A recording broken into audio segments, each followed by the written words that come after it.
الحمد لله رب العالمين الصلاة والسلام على رسول الأنبياء المرسلين وعلى آله وصحبه أجمعين رب اشرح لي صدري ويسر لي أمري واحلل عقدة من لساني يفقه قولي ربنا ربنا زدنا علما. Okay.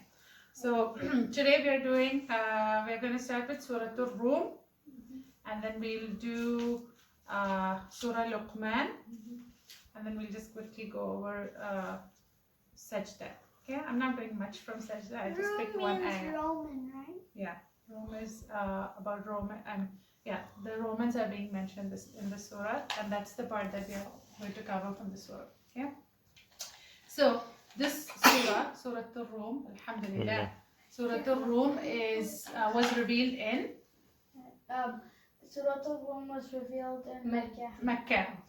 Okay, so and it was revealed. The beginning of the ayah says Alif Lam Mim. The Romans have been defeated. Okay, so this is something that happened when Rasulullah sallallahu alaihi wasallam was in Mecca. Okay, and this is one surah that was revealed where you can actually compare something that happened in history at that point. Like there is a point of reference in history. Okay, in world history itself.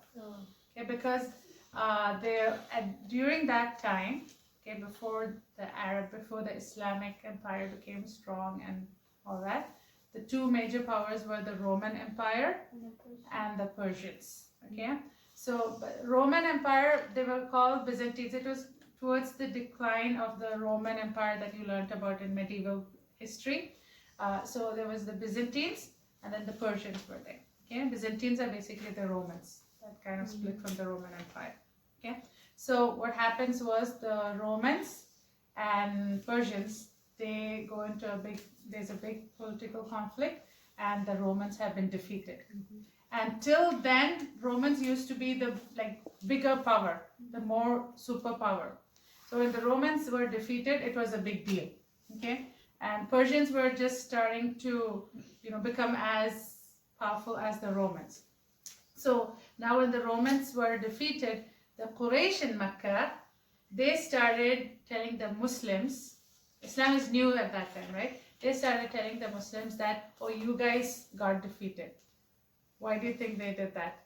Because so the Romans at that time, the majority were Christians. Yeah. So they were Christians. They're also from the people of the book. Yeah, they're from the people of the book. So this the Quran didn't predict that the Romans would win. They said it that the Romans would lose, right? No, the surah is being revealed when the Romans have been defeated. Okay. Yeah, at that point. Okay, and the Arabs, everybody knows that the Romans have been defeated. That's the big news at that time. And so the Mushrikeen are telling that to like Ahmed said, they are telling that to the Muslims, because the Romans, they were Christians, and Muslims, they are kind of people of the book, right? They are people of scripture. Whereas the Persians, they were Zoroastrians. They were fire worshippers, kind of like pagan worshippers. Yeah, the pagan worshippers in Mecca at that time. So they're pretty much like saying that they're siding. They're siding with the Persians, and the Romans have been defeated. So even Rasulullah sallallahu alaihi wasallam, because of that Ahlul Kitab, that connection, Muslims and Christians have that thing in common, right? They are people who follow the Abrahamic faith. So he was also kind of, not siding, but it was a bit, it was feeling bad. And so right after that ayah, okay, so this is something that actually happened in history at that time. So people who say that the Quran is made up and not true, there is a historical reference in the Quran of something that actually happened that is well known in the world history. Okay, so right after that ayah where Allah is saying the Romans have been defeated, it says that في أدنى الأرض وهم من بعد غلبهم سيغلبون في بضع سنين. Okay, with the permission of Allah, and then it says لله الأمر من قبل ومن بعد ويومئذ يفرح المؤمنون. Allah is also giving the prediction. Rasulullah sallallahu alaihi wasallam is then giving the prediction that soon Romans will win back. In fact, they'll win back even more than they had lost, because the Persians, they had taken over parts that they had never taken over before. Like they took over Anatolia, which is like present-day Turkey, Egypt, Jerusalem, all those places. Because till then, Jerusalem was with the Christians, the Romans, right? And of course, this is not really mentioned in the tafsir, but then of course, eventually even the Muslim empire, when Islam spreads, Muslims are able to take over Persia first, and then they also take over, in history it says, they also take over the Romans. They go into Andalus, and from there they go up north into Europe, and eventually they take over Rome too. Like during the time of Sultan Muhammad Fatih, they take over Constantinople, right? Which is in Rome. Right? That is much later. That is like 1,000 years or something after the time of after Rasulullah sallallahu alaihi wasallam's So time. that's the collapse of Rome, right? Yeah, the Romans are collapsing at that point. Before that, Salahuddin Ayyubi comes, and then, but all that is still Jerusalem. But during the time of the Ottoman Empire, Muslims are taking over Constantinople, which is the Roman capital. Okay. So that's the historical part in this surah. And then after that, one thing I wanted to mention from Surah Ar-Rum is there are so many ayahs where Allah is mentioning وَمِنْ آيَاتِهِ وَمِنْ آيَاتِهِ, like of His signs is that He created, of His signs is that created. Ammar is doing Al-Khaliq, right Ammar? Al-Khaliq means Allah is the one who created everything. Allah is the creator of everything. So Allah is mentioning all of His creations. Okay, وَمِنْ آيَاتِهِ أَنْ خَلَقَكُم مِّن تُرَابٍ, like of His signs is that He created you from dust, and there you are, people scattered through the earth. Of His signs is He created for you mates from amongst each other to find comfort with them. Then He created different languages, different colors. Okay, all these are things for your reflection. Yeah, like red and the primary colors, right? Allah is mentioning that of His signs is that He created colors. Isn't that so cool? Really? Yeah, it mentions over here. The of His signs are the creation of the heavens and the earth, and the difference of your languages and colors. Surely there are signs in this for the knowledgeable. Okay. That's why you can use art for reflection also, because when you play with colors and all, it is actually Allah is mentioning that in the surah. Yeah, and among His signs is your night and sleep and the quest for His bounty. Like in the daytime you are seeking His provisions, and the night you're resting and sleeping. So many of and even that when He's telling us what we're doing, He's linking it to like your the blessings that He has given. For my bounty, like even that He's relating it back to like He's the one who's giving. Is giving, exactly. That is His sign, right? And then all that, yeah. Then another ayah that I wanted to highlight is Allah says, أعوذ بالله من الشيطان الرجيم, ظهر الفساد في البر والبحر بما كسبت أيدي الناس ليذيقهم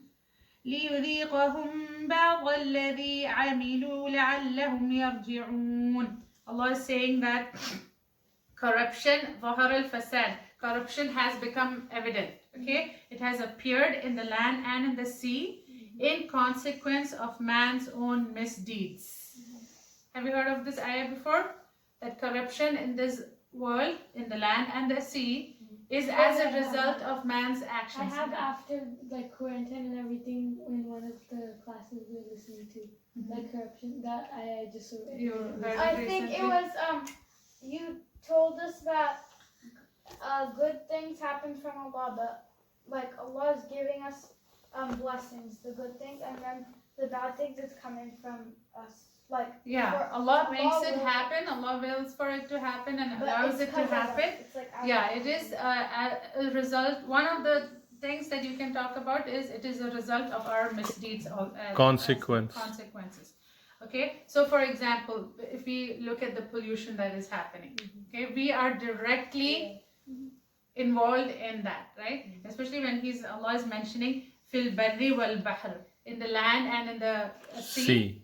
it is so related to our actions, right? It's like And and even- even talking about corruption physically, like on the earth, like the Mhm. sea and the earth. Yeah, right? there's Not like that happening. everything. Yeah, exactly. And actually, if you look at it now, like with the quarantine, we were hearing about how the pollution has reduced now, right? Now that everybody is in quarantine. Like Still, mankind is doing bad things, and you can see how it is so linked to our actions. Yeah. The last thing I want to highlight from this surah is, okay, one homework for you guys is find out how many ayahs in this surah mention وَمِنْ آيَاتِهِ. Okay, how many ayahs start with وَمِنْ آيَاتِهِ In Ar-Rum, right? in Surah Ar-Rum. Okay, Asma, you'll also find out. Okay, okay. The last thing I'm mentioning from the surah is how how some people are. When we say some people, we can also end up being like that. Okay, so وَإِذَا مَسَّ النَّاسَ ضُرٌّ دَعَوْا رَبَّهُمْ مُنِيبِينَ إِلَيْهِ ثُمَّ إِذَا أَذَاقَهُم مِّنْهُ رَحْمَةٌ إِذَا فَرِيقٌ مِّنْهُم بِرَبِّهِمْ يُشْرِكُونَ. When an affliction befalls the people, then they turn into prayer. When He let them taste a blessing from Him, again they turn away from Allah. Okay, so this is something that we have to be very careful if we are falling into that. When we have hardship, then we feel more close to Allah. But then when we don't have any hardship, we kind of forget Allah. Of course, over here Allah is mentioning people start committing shirk when things are going good. And even it is not shirk, we still don't remember Allah as much when everything is going well, right? So we have to think that when things are, this is actually something that we need to reflect. When things are going well and bad, we need to be, grateful to Allah. Like we have to still remember Allah even if things are going well. Don't forget to always be grateful to Allah. Yes, Asma? Like in Eid, we only think about like how fun it'll be. Right? Yeah, but even during Eid for Muslims, we are remembering Allah when we are saying the takbirat, and that's why Allah has kept that takbirat. And the thing is, when bad things happen, we turn for Allah and we make dua for Him. So we're remembering Allah at that time. But when good things are happening, we don't like. We have to still remember We Allah, have to still remember but yes, Allah, sometimes we can forget, Yeah. and that's why Allah is saying that, like, don't be like that. Basically, this ayah is a reminder for us to And we not always be like need that. something. We always need Him, right? Yeah, we always need Him. Yes, exactly. Even when things are going well. Yeah. Good. Now the next surah is Surah Luqman. Surah Luqman, and actually even the surah after this is actually very short surahs. Like Surah Luqman is 4 pages, and Surah Sajdah, I think 4 pages, and Surah As-Sajdah is only 3 pages. I feel like it's a good surah for you guys to learn. I think you learned Surah Luqman, right? Yeah, Surah Luqman, the tafsir of Surah Luqman, right? It's a both the surahs are very good for us to learn in detail. Surah As-Sajdah is talking about Tawheed, and it's just so much reflection, just to be close to Allah and all that. But before we go to Surah As-Sajdah, Surah Luqman. Surah Luqman was again revealed, it's a Makki surah, okay? And it was revealed close to, and Kabut was also revealed. And the most famous thing that everybody knows about the surah is Luqman al-Hakim's dialogue with his son. Okay, that's the most showcased thing, and that is something that all parents always look to learn, like how to be a parent. Okay. Luqman's prophet conversation with him. Yeah, but Luqman is not a prophet. Okay, Luqman is not a prophet. He is just being referred to as Luqman al-Hakim, Luqman the wise. Okay? Yeah, he is not a prophet. Many people confuse him. Yeah, people confuse him as a prophet, but he is not a prophet. Okay? But Luqman al-Hakim, Allah is mentioning him in this in this surah. Remember, this is a Makki surah, right? Allah is mentioning him over here as a way of telling the Quraysh that, see, there were people before you who were actually wise and who kind of lived in your very same land. Okay? That's how they are mentioning Luqman. I mean, the Quraysh, they looked up to their forefathers, and that was one of the things they kept repeating. We have to follow the religion of our forefathers, but their forefathers were also... Yeah, they were wise people who lived in their land. And of course, Ibrahim and Ismail alayhi salam was also from there, right? So it's kind of pointing out that Islam is not a new religion to your land. Okay, Luqman al-Hakim used to be a very pious man who lived here. One lesson that is also for the Quraysh from this that conversation between Luqman al-Hakim and his son is that the first thing that Luqman al-Hakim tells his son is وَلَقَدْ آتَيْنَا لُقْمَانَ الْحِكْمَةَ أَنِ اشْكُرْ لِلَّهِ, like, do not do shirk, do not commit shirk. Okay, وَمَنْ يَشْكُرْ فَإِنَّمَا يَشْكُرُ لِنَفْسِهِ, whoever has committed shirk has indeed wronged himself. Okay, the wronging yourself is, you committing shirk is wronging yourself. If you commit shirk, then you're wronging yourself. وَمَنْ كَفَرَ فَإِنَّ اللَّهَ غَنِيٌّ حَمِيدٌ. And then right after that, then Allah is talking about, after shirk, Allah is talking about how to be with your parents. Okay, remember even in Surah Isra, وَقَضَى رَبُّكَ لَا تَعْبُدُوا إِلَّا إِيَّاهُ وَبِالْوَالِدَيْنِ إِحْسَانًا. That's kind of the same pattern in this passage. First, Luqman al-Hakim tells his son about shirk and then tells about being good to the parents.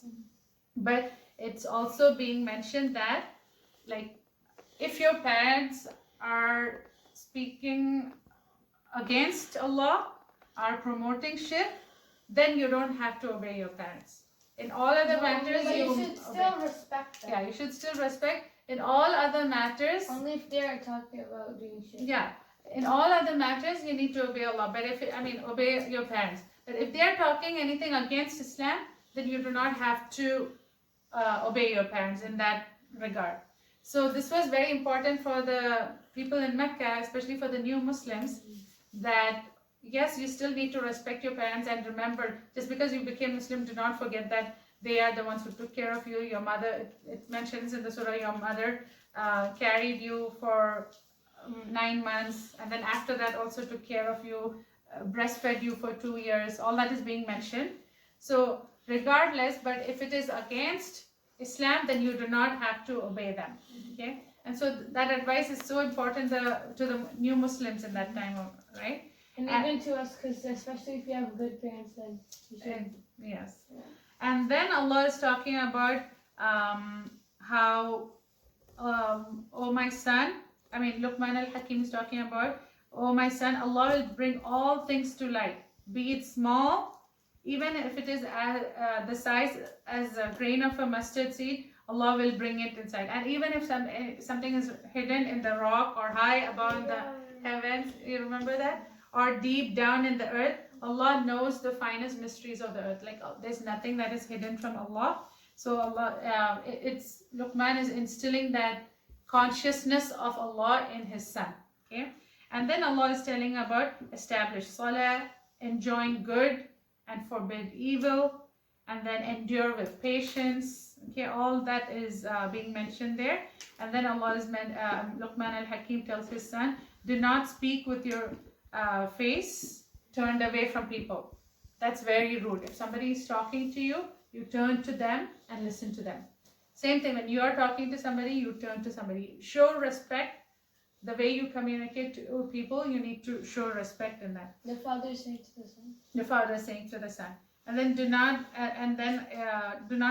turn away in pride. And then the way you walk and the way you talk. Okay, in all those things, he's advising his son to follow certain etiquettes. Like, don't have Sautul Hamir is being mentioned over here. Allah does not like the braying of a donkey. So be moderate in your pace and lower your voice, for the harshest of voices is the braying of a donkey. Okay, and then Allah is talking about so these are the things that Luqman al-Hakim is advising his son. Okay, and there's so much to learn from this. Okay, inshallah, maybe this can be one of the surahs in your wish list to learn tafsir from. Before we move to Surah As-Sajdah, one thing I wanted to point out, which I should have done before we spoke about Luqman al-Hakim, is the beginning of the surah. Okay, I'm going to read the beginning with the meaning. Tell me what it reminds you of. Which surah it reminds you of, okay? The Arabic? Yeah, Arabic. I'll read the Quran and the translation. ألف لام ميم تلك آيات الكتاب الحكيم هدى ورحمة للمحسنين الذين يقيمون الصلاة ويؤتون الزكاة وهم بالآخرة هم يوقنون أولئك على هدى من ربهم وأولئك هم المفلحون. ومن الناس من يشتري لهو الحديث ليضل عن سبيل الله بغير علم. And it keeps going on. Obviously, Baqarah, right? Yeah. Okay, I didn't have to read the meaning, but I'll read the meaning if you didn't catch it. Alif Lam Mim. They are verses of the book of wisdom. It's a guide and blessing for the righteousness. It's a guide for the righteousness. In Surah Al-Baqarah, it's Hudan lil Muttaqeen. Over here, it's Hudan wa Rahmatan lil Muhsinin. And then Some of the words are changed, but they sound similar, and also the tense of the word in some of the ayahs is like. And then the content. الذين يقيمون الصلاة was there. ويؤتون الزكاة was there. وهم بالآخرة وهم يوقنون was also there. The people who have believe in the hereafter was over there too, right? And then أولئك على هدى من ربهم وأولئك هم المفلحون. That's exactly from Baqarah. These are the people who are upon guidance from their Lord, and they are from the muflihun. Okay, remember? And then it talks about the people. وَمِنَ النَّاسِ over there also it's there, right? وَمِنَ النَّاسِ مَنْ يَقُولُ آمَنَّا. Yeah, you remember? Over here also it's the same thing. Okay, so you found. Now the last surah that we are covering is Surah As-Sajdah. Surah As-Sajdah was also revealed in Mecca. Oh, Surah Sajdah, they have a Sajdah in it, right? Yeah, Surah As-Sajdah has a Sajdah in it. Like I mentioned, Surah As-Sajdah is a surah. Now, the last surah that we are doing today is Surah As-Sajdah. Surah As-Sajdah was revealed in Mecca, okay? And I'm not really, you have to go over, like it's only 3 pages. You have to go over the whole surah to kind of get the flow and appreciate the surah. So I'm not going over the themes because a lot of ayahs, if I just read the translation, it's like, oh, we have covered it. But the beauty of it, the wordings, and the beauty of it is learning it in this concise matter. The 3 pages, the whole surah, if you read the whole tafsir together, is when you can actually get the essence of the surah. Okay, Surah As-Sajdah has the virtue of Rasulullah sallallahu alaihi wasallam used to read it once a week. On Fridays he would read it. Abu Hurairah said that Rasulullah sallallahu alaihi wasallam used to read it on Fridays. Okay, so it's a good surah to be acquainted to in general, just like Surah Al-Kahf. Surah Al-Mulk also has a virtue. Surah Al-Rahman. Some surahs have virtues, right? Yeah. So Surah As-Sajdah has that virtue. I'm just going to pick one ayah from this surah. Is it closed? I'm just going to pick one ayah from this surah. أعوذ بالله من الشيطان الرجيم. تتجافى جنوبهم عن المضاجع يدعون ربهم خوفا وطمعا ومما رزقناهم ينفقون فلا تعلم نفس ما أخفي لهم من قرة أعين جزاء بما كانوا يعملون. Okay, so Allah is saying that Allah is saying about the believers, the people who believe in the revelation, and when they are reminded of them, they prostrate themselves in adoration and celebrate the praises of their Rabb, and are not puffed up with pride. Remember, Asma was mentioning how this surah has sajda, right? So that ayah, and then Allah is talking about that فَجُنُوبُهُمْ عَنِ الْمَضَاجِعِ means those people, the believers, the people who believe in the revelation are people who forsake their beds. The phrase used is very nice. Forsake their تَتَجَافَى جُنُوبُهُمْ عَنِ الْمَضَاجِعِ means they forsake their backs from the bed. Like it's like, so you can actually imagine, you know, when you wake up in the middle of the night, that waking up, getting yourself out of bed, that pulling yourself out of bed is so hard, right?